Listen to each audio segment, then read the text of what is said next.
தென்காசி மாவட்டம் மாராந்தையில் சுங்கச்சாவடி அமைப்பதை எதிர்த்து ஆலங்குளத்தில் வணிகர்கள் கடைகளை அடைத்து போராட்டத்தில் ஈடுபட்டிருக்கிறார்கள். விவரங்களுடன் செய்தியாளர் செந்தில் இணைந்திருக்கிறார்.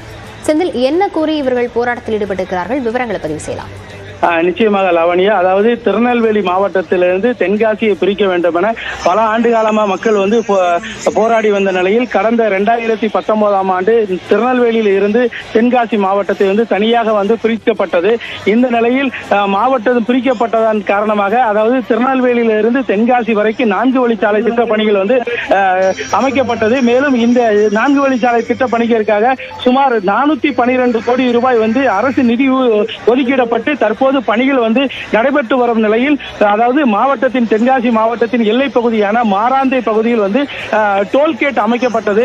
இந்த டோல்கேட் அமைக்கப்பட்டால் மாவட்டத்தினுடைய எல்லை பகுதியான ஆலங்குளத்தில் இருந்து வணிக பெருமக்கள் நெல்லை செல்லும் போது சுங்கச்சாவடிக்கு பணம் கட்டி செல்லக்கூடிய ஒரு சூழ்நிலை ஏற்படும். இதனை உடனடியாக இந்த டோல்கேட்டை அமைப்பதற்கு எதிர்ப்பு தெரிவித்து பலமுறை மாவட்ட ஆட்சித்தலைவரிடம் வியாபாரிகள் மற்றும் பொதுமக்கள் கோரிக்கை மனுக்கள் வைத்த நிலையில் இந்த பணியானது தற்போது தொடர்ந்து நடைபெற்று வருவதால் ஆலங்குளத்தில் உள்ள சுமார் 500க்கும் மேற்பட்ட கடைகள் அடைக்கப்பட்டு தமிழ்நாடு வணிகர் சங்கங்களின் பேரமைப்பினுடைய மாநில தலைவர் விக்ரமராஜா தலைமையில் தற்போது இங்கே ஆர்ப்பாட்டம் நடைபெறக்கூடிய சூழ்நிலையில் 1000க்கும் மேற்பட்ட பொதுமக்கள் இந்த ஆர்ப்பாட்டத்தில் தற்போது குவிந்த வண்ணம் உள்ளனர். மேலும் பாதுகாப்பு நலன் கருதி காவல்துறையினர் பாதுகாப்பு பணியில் ஈடுபட்டு வருகின்றனர்.